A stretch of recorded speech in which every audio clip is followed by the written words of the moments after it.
Hi guys! Welcome to Ate Custom Vlog.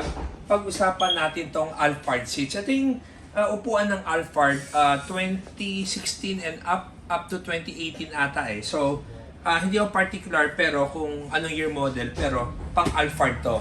So, itong Alphard seats na to, ano ba ang maganda sa Alphard seats na to? Ito ay may abante at atras sa power, may recline at angat. Tapos, meron siyang heater, meron siyang hangin and massage. Meron siyang pre-setting na 1, 2, 3. So, ito may maganda sa kanya. Kung ikaw ay maliit, aangat siya. Ang inaangat niya nito ay 2 inch and 1/4. Ayan o. Nakita niyo, ang laki nung inangat. Gusto niyo bang maikabit rin yan sa mga Toyota Grandia nyo, FJ Cruiser nyo, or even RAV4 ninyo, or kahit ano pang Toyota? Kasi itong meron kaming panel na pwede i-modify ang original na upuan mo na Toyota. Okay, panoorin natin to. Itong isang upuan na to ay pang FJ Cruiser. So ito pang FJ Cruiser to, nirequest ng client namin na gusto rin niya naangat at nababa. So ito yung panel na, ito yung mechanism na kino-convert namin. So ito abang lang to, pero ito yung abante, atras, recline, pabalik, baltad lang yung wiring nito. And then, ang pinaka-highlight ay ito. Yan. So, bumababa rin siya.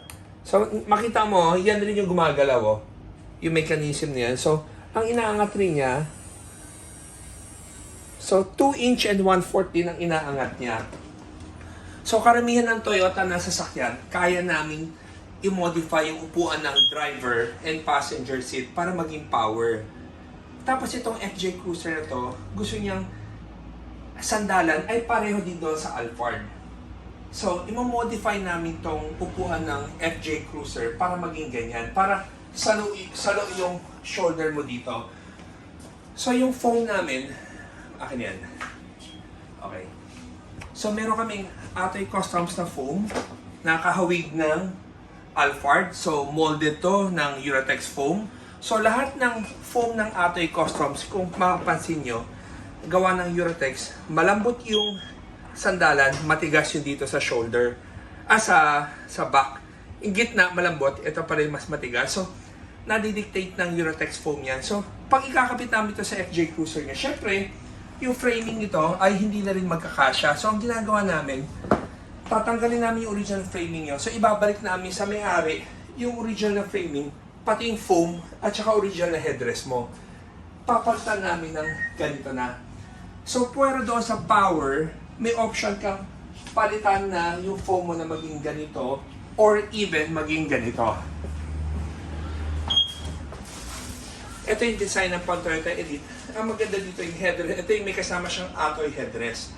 Pero ikakabit namin doon na pareho doon sa Alphard, kakapitan rin namin ng Atoy headrest para hindi ganito yung headrest. Kasi itong headrest na to, ito yung stock. Pag natutulog ka, gagalaw-galaw yung ulo mo eh. Ang hirap bumiyahe ng gumagalaw yung ulo mo. So, ipapalit namin yung Atoy headrest using yung Atoy foam din na ilalagay namin sa FJ Cruiser. Guys, I hope naintindihan yung explanation namin. So, kung meron kang Toyota Fortuner man yan, o kahit anong basta Toyota, magagawa namin i-convert na maging power. Naaangat siya ng 2 inch and 1/4 pag ikaw ay kailangan mong umangat. So, medyo mas hindi ka matangkad at gusto mong makita yung kali, kaya kang iangat. So, guys, pagkatapos ito, pakikita namin sa inyo pag nakakabit na. So, guys, sana gusto niyo itong short video natin. At, guys, tatandaan nyo, every day is a blessing. Walang tsambang mangyari sa buhay natin. Kaya habang alive, go lang ng go, do positive things, at saka walang negativity. So guys, thank you for watching. And always remember, Jesus loves you, and God bless.